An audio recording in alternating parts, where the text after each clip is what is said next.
Hello, yes, a good morning, a good afternoon, or a good evening to you, however you may be listening and wherever you may be listening. This is the latest edition of the Baldwin Sports Media NFL podcast coming to you at the end of week 15. We are slowly getting, I suppose we are already in the business end of the season, but we are getting down to the real nitty gritty of the NFL. A lot of teams have been eliminated from the playoff contention. Some teams, there's still a lot to be figured out. We've had some division crowns won, some still up for grabs, some teams still mathematically in with a chance of the playoffs, but you figure that one loss this weekend will get rid of it. So we're slowly getting towards where we like to be, which is the playoffs, and slowly in our minds filling out what the bracket is, and then everyone just trying to do the maths to work out where your favorite team or your least favorite team or whatever is their path to the Super Bowl. We will be getting that sorted out in the next couple of weeks. But before we get into the next couple of weeks, we need to look back on what has just happened. But before we even do that, we need to go through the admin for the show, which is as simple as saying thank you very much for listening. And don't forget that if you are a new listener, if you've just stumbled upon us, then you can like and subscribe on whatever podcast platform you are listening to this on. And don't forget, you can also follow and like and whatever is the correct term on our various social media accounts. That is at Baldwin Sports Media on TikTok, YouTube, and Instagram. And then on Twitter, we are at MRB Sport Media. And if you are a returning listener, if you've decided to come back, then as always, thank you very much for making me that little part of your week. Right, now let's dive into the first topics of this week. And we need to start with the Cleveland Browns this week.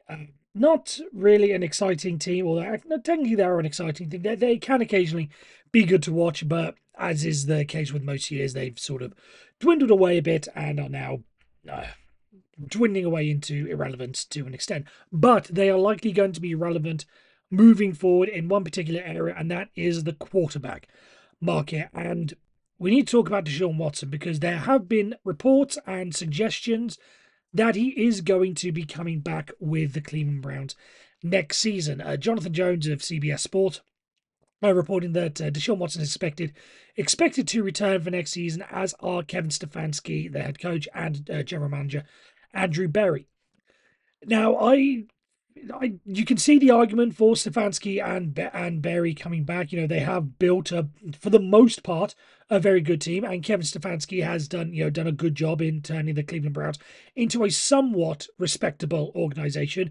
Now, the only thing that is really missing for the Cleveland Browns, their fine defense, good weapons, one of the better offensive lines in the NFL. Nick Chubb has been injured again, but if he can come back and be what he is, then you can imagine that'll be a strong running game for them next year. The only issue has been the quarterback position, and that is something that I think this latest news kind of brings into question whether or not the Cleveland Browns really do know what they're doing.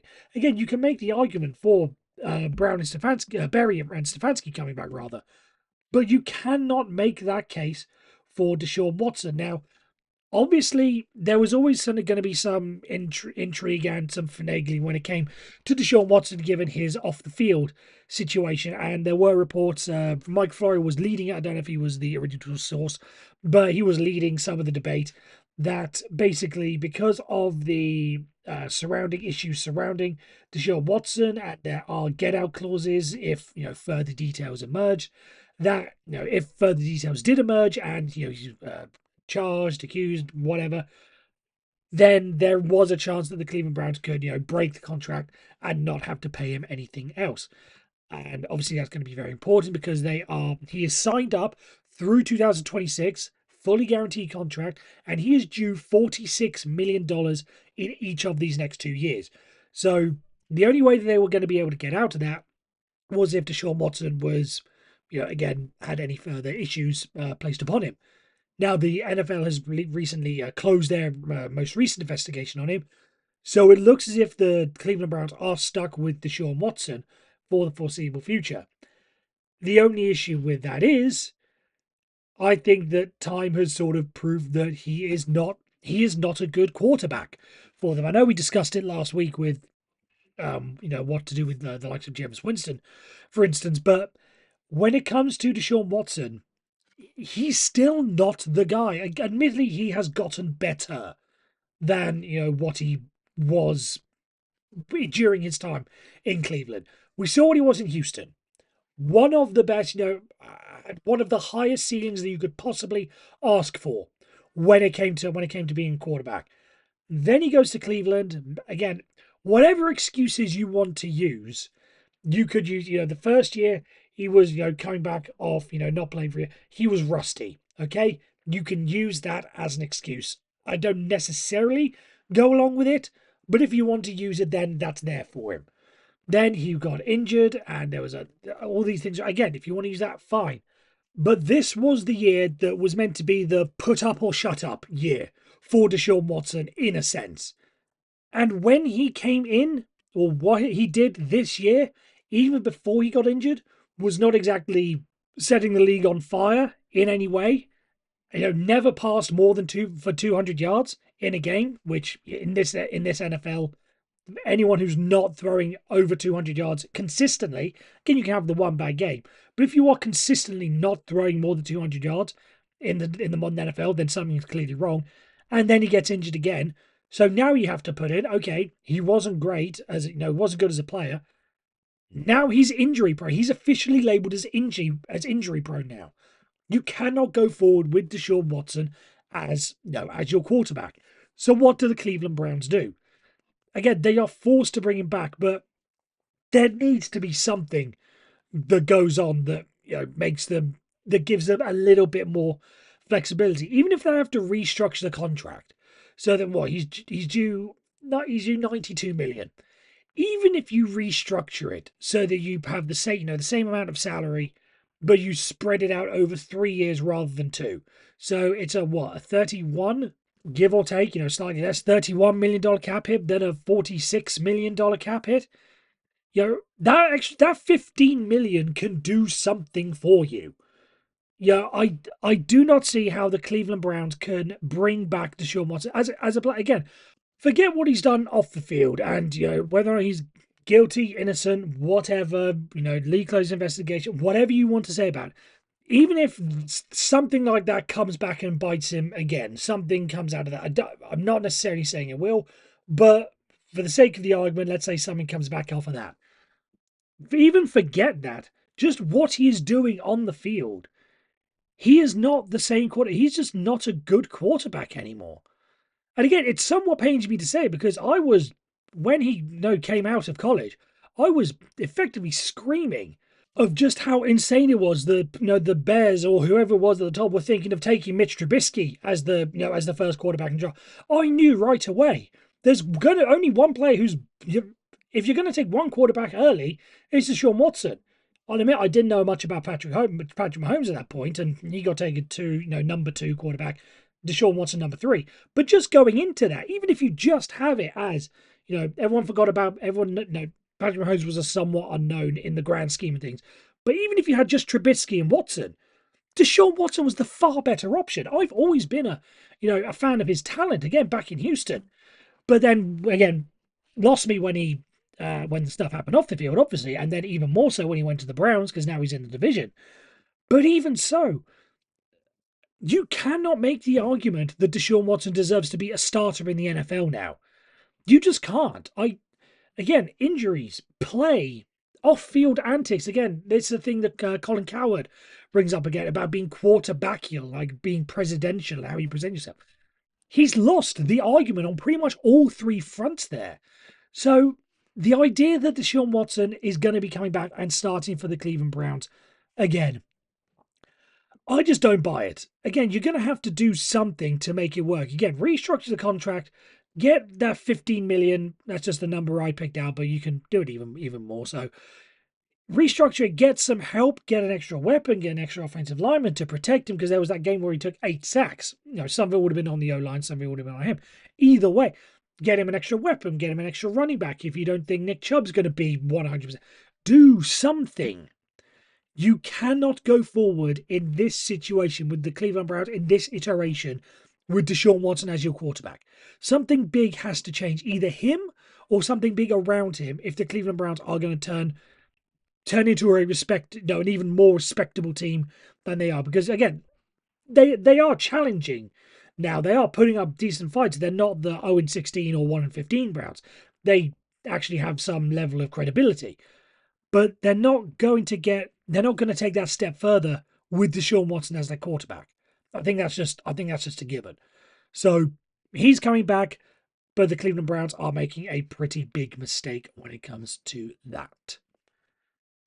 Right, now that I've had a chance to calm down somewhat, we move on to the second topic, and this one also surrounds a quarterback and what is going to happen next year, although not really what's going to happen next year because everyone knows at least where he's going to be playing next year, and that is Brock Purdy, the quarterback of the San Francisco 49ers, and he is approaching the stage where the 49ers need to make a decision regarding his contract. Now, he is still under his rookie deal for next year, but as we see with pretty much all things, what are they going to do with him? Going into a contract year, 1 year left. Players want guarantees, teams want some level of guarantees as well. So more than likely, it's going to get done over the course of this upcoming off season. But just how much is Brock Purdy worth, and how much is he going to get? Now, I was interested in comments made by Tom Pelissero, NFL Insider, but he was speaking on the Rich Eisen show a couple of days ago, and I'm going to read the text here.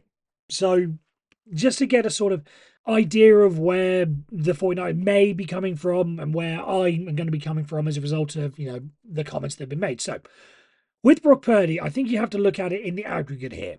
In his short career, he already has 13 games with 120 passer rating, which is the most of any player ever over their first 3 seasons. The efficiency numbers are really strong on him, and he has 4 playoff wins.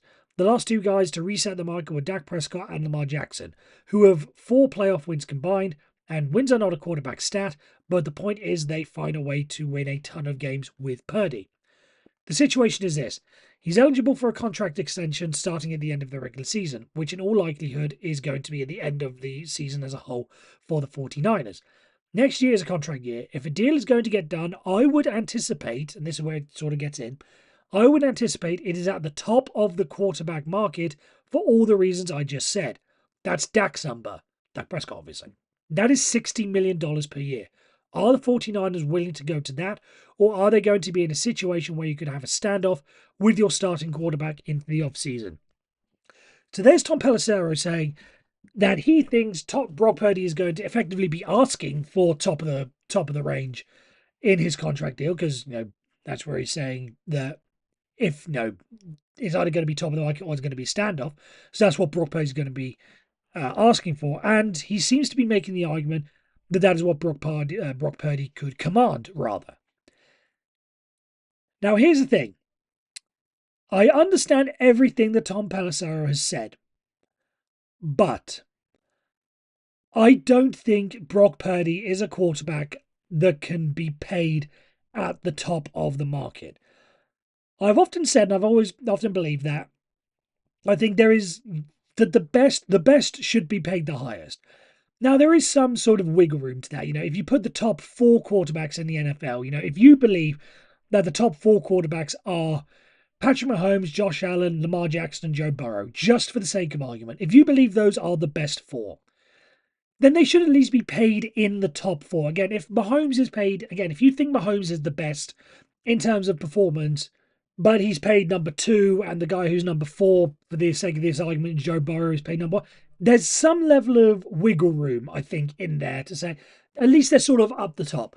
I'm just looking at Spot Rack here for the NFL salary, basically on a per year basis, on a contract average. Dak Prescott gets number 1, as Tom Pelissero said, it's $60 million. I don't agree. Joe Burrow is second with 55.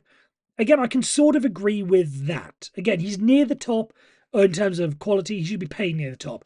Jordan Love tied with him at 55. I don't agree with. Trevor Lawrence again tied at 55. Don't agree with. Tua at fifth most at 53.1. Sort of, but a little bit too high. You see where I'm going with this. So as a result, I can't put Brock Purdy in that top range, personally. Again, I think it's a great story what Brock Purdy has done, from the last pick in the draft to taking his team, taking over his team, getting to the NFC Championship game, and then taking them to the Super Bowl. Again, he lost both of them, but they're still taking them deep in the playoffs and continue to win, and all that stuff, and I get it. But when you look at what he's done this year, for instance, I'm just going to bring up the numbers. His quarterback rating for the year is 15th in the league, at 94.3 as an overall. Yards per game, he is 12th with 244.2. Completion percentage, he is 17th, which is actually below league average. He completes 65, the league average 65.2. Close, but still, it's less than. Touchdowns thrown, he is. I've got to drop down here. He's 21st with only 15. And I get that it's been an off year. How much of that has been impacted by Christian McCaffrey. I somewhat get it. And the issues with Deebo Samuel and Brunner. And the fact that the 49ers as a whole have not been great. I get that as a whole.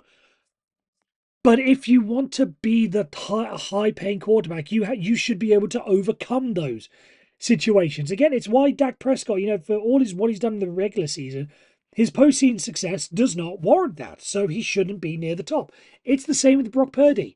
Again, I'm not saying that he's not a franchise quarterback. Absolutely, he can be reliable, and he's shown in this system that he can run the offense for the most part pretty damn well. But does he deserve to be the best paid in the league? I don't think so. Now, again, the way I sort of do this, I've always calculated this, is it's part of the discussion of whether or not you are an elite quarterback. Take the best offense in the league, which this year is the Detroit Lions because they've scored the most points, and take out the starting quarterback, the regular starting quarterback, which is Jared Goff, and put in X quarterback. And not necessarily do they perform at the same level, but would you be worried about them in the same level? So, for instance, I would not trust Deshaun Watson, going back to the previous argument, I would not trust Deshaun Watson to keep the Detroit Lions at roughly the same level that they are now in terms of production. I would not trust Deshaun Watson I would not trust, for instance, if in his old age, I would not trust Aaron Rodgers. I would not trust Daniel Jones. I would not trust, again, XY's quarterback. Brock Purdy, again, I like him. Do I think it would be as explosive with Brock Purdy? I don't think so. So again, I do not put him at the top of the market. So going back to the numbers when it comes to quarterback salaries, okay, let's just go back to that. If we're going to put again Deshaun Watson at the top at $60 million per season, and we'll just go through what the averages are. Aaron Rodgers is getting 37. He's the 16th ranked quarterback at 37. Honestly, I think that's okay for someone like Brock Purdy. Again, it's still pretty damn good for the money, and it still means that you have the money and the flexibility to go and help out elsewhere. Again, this is what I've been saying it over the season. The fact that the Dallas Cowboys paid Dak Prescott what they did, it was always going to hurt them when it came to holding on to other players. They've got CeeDee Lamb, but I think they're going to have a major, major issue when it comes to sorting out Micah Parsons, for instance. And then, yeah, they can sign him, but what's going to be left for everyone else? It's going to effectively cripple the team. It's the same with the 49ers. I think Brock Purdy, you cannot afford to pay him top of the market, 60, 61, $62 million a year. He's just not worth it. Again, he's a great quarterback. He's a franchise. I'd love to have him at the Steelers. If the 49ers decide to move on from him and say, no, this isn't going to work. If we shove off Russell Wilson, I'd love to take Brock Purdy with the Steelers. Absolutely. But do I think he deserves to be paid that sort of money? I don't think so. Let me know what you guys think. Do you think he deserves to be paid at the top of the market, or do you think he should be paid somewhere in roughly the middle, or maybe even somewhere in the middle between the top and the middle, something along those lines? Let me know what you guys think. Right, and now with that out of the way, we need to go around our quick wrap up of the other scores around the league and the bits that caught my attention. Again, I'm not going to go into every single game, mainly because there were just too many that didn't really mean anything in the grand scheme of things, but we should touch on what we can touch on. And obviously, I have to start with the Buffalo Bills beating the Detroit Lions in what many people thought was a Super Bowl preview. Now, my thoughts on this sort of went in two different ways. First off, it started with, okay, I think the Detroit Lions have the Buffalo Bills exactly where they want them.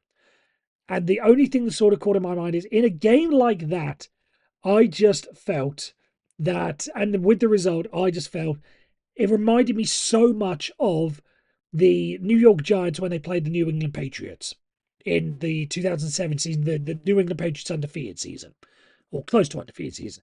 And Michael Strahan came out sort of afterwards and on the America's Team documentary, America's Game documentary, was saying, we've got them exactly where we want them. When we play them next, we know what to do. We're gonna beat them.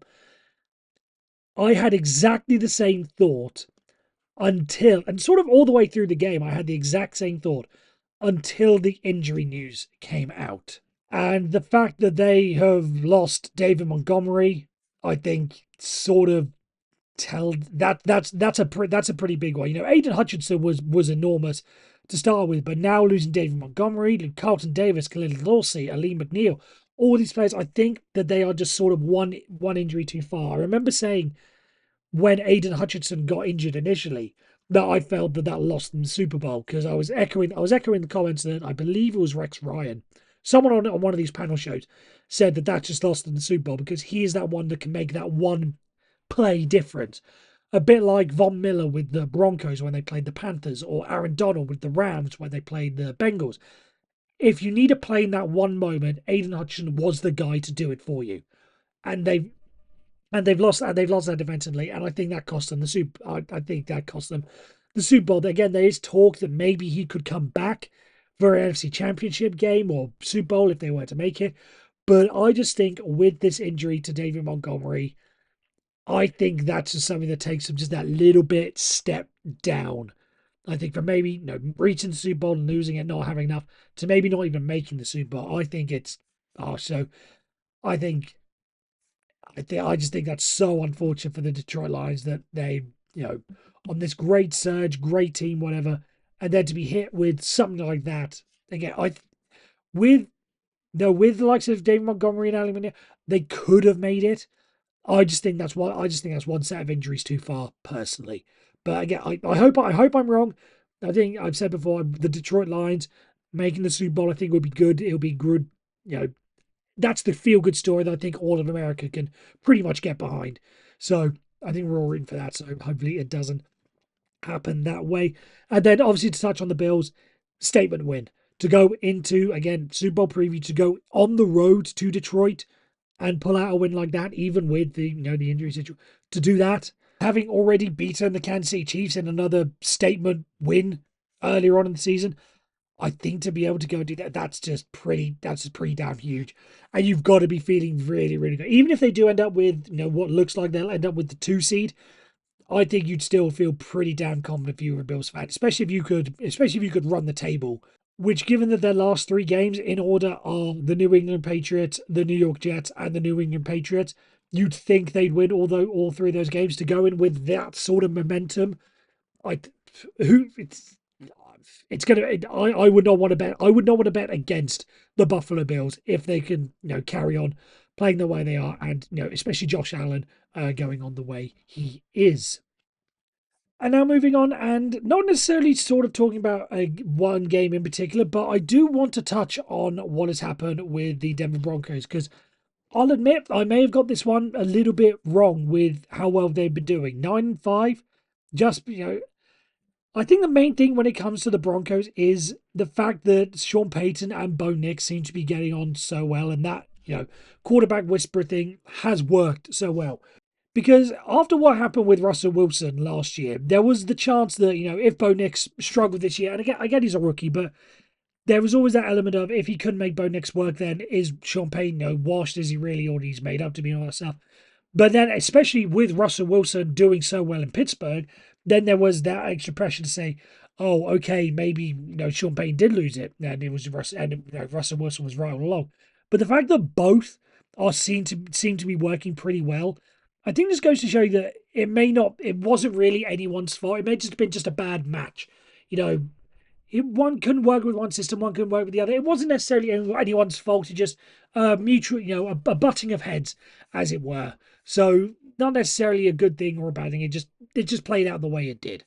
But sort of moving forward, I think it does put them in very good standing, especially in the very challenging AFC West. You've seen the Chargers moving their way up, at 8-6, as well in Jim Harbaugh's Firstly, you can only imagine they're going to get better because Jim Harbaugh's teams tend to do very well. So, again, if they can keep themselves competitive in with the Chargers and the Chiefs, that's going to be a very, very interesting division, moving forward. So I just think kudos all around for Deshaun Payton and Bo Nix for making that situation work.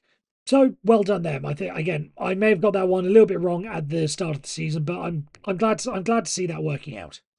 Right, as I said, not really much to talk about in the whip around, and it means we just need to go on to the final conversation, which this week comes from the world of fantasy football. And I'm pretty sure you've all seen the story, but if you haven't, then I'll fill you in. But fantasy football, there was a scenario this past week where two players needed basically they were in a situation where if one of them won, they would make it into the playoffs, and if one of them lost, then that person would make it out. So they came up with a mutual decision to bench every single one of their players so they're paid out in a tie, and then they both made it into the playoffs. Now, this has caused a bit of a scandal as to whether or not it's correct, or is that, should that really be allowed? Is that, cheating in a way? I just want to give I honestly think it's totally fair.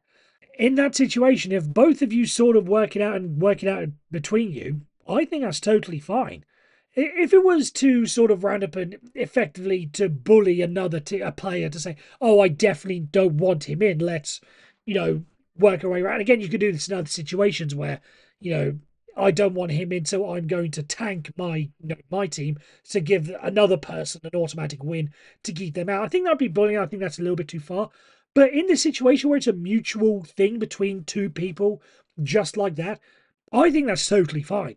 Personally, again, this is a situation, don't, if you're the person who got left out, don't put yourself in a situation where you're relying on something in the final week to make it happen. So that's just me. Let me know what you guys think. And with that, we have to wrap up the show. I want to thank you, as always. Thank you very much for listening. And don't forget, as I mentioned at the start of the show, if you liked what you listened to, then don't forget to like and subscribe on whatever podcast platform you are listening to, and do whatever you need to do on the various social media platforms. We are at Baldwin Sports Media on YouTube, Instagram, and TikTok. And then on Twitter, we are at MRB Sports Media. So if you are new, feel free to reach out to us on there. And if you are a regular, as always, thank you very much for making me a part of your week. That is it. Hopefully, I'll be back next week. I've got to work out when I'm going to do the recording because obviously Tuesday is Christmas Eve. So it may not be 100% on the usual day. I may have to leave it or do the recording on the Monday night, but I'm pretty sure I've got plans with the family on Monday night.